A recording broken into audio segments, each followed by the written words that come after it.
ایک عورت نے شارک کے بچے کو پالا، اس کی پرورش کی، اسے سکھایا بہت کچھ. اسے پانی کے پل میں تیراکی کے دوران فن کا مظاہرہ کرنا سکھایا. وہ کہتی تھی کہ جانور وفادار ہوتے، انہیں صرف احساس کی زبان سمجھ آتی ہے. اس نے ٹرین کیا، اس کو سکھایا بہت کچھ. ایک پرفارم کے دوران اس نے کچھ لوگوں کو دکھانے کی کوشش کی، کہا کہ دیکھو یہ شارک مجھ سے کتنی محبت کرتی ہے، اس کو میں نے کتنا پالا ہے، یہ کتنی وفادار ہے. لیکن وہاں ویسا نہیں ہوتا ہے جو اس نے سوچا ہوتا ہے، وہاں الٹا سب ہوتا ہے. شارک جو ہے یہ اسی لڑکی کو، اسی عورت کو اپنے منہ میں لے کر اسی کو اپنا کھانا بناتا ہے اور اس کی کھیل پوری کرتا ہے، اس کا ختم کرتا ہے. اللہ اکبر. حالانکہ کہتے ہیں کہ کچھ دن بعد شارک پانی سے باہر آئی، اس نے اپنے مالک کو ڈھونڈنا چاہا.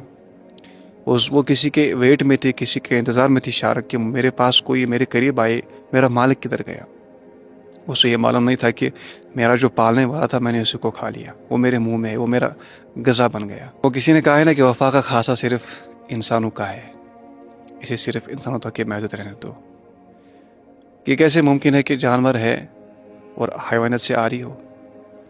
اس سے ہمیں یہ بات معلوم ہوئی کہ انسان کبھی بھی کسی پر زیادہ اعتماد نہیں کرنا چاہیے. کہ جانور ہے یا انسانوں پر یہاں پر اعتماد نہیں ہے تو بہرحال تو جانور ہے.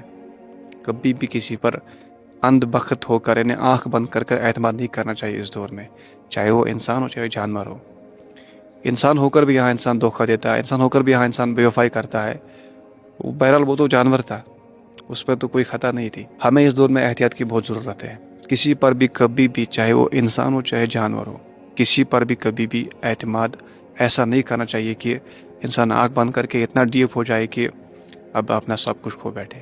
ہمیشہ جب بھی کسی پر بھروسہ کرے، جب بھی کسی پر اعتماد رکھے، تو ایسا اعتماد رکھے کہ وہاں پر اس کا بھی چانس دیکھے.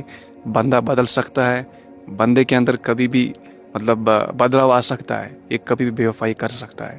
تو انسان پھر ٹوٹنے کا امکان کم ہوتا ہے.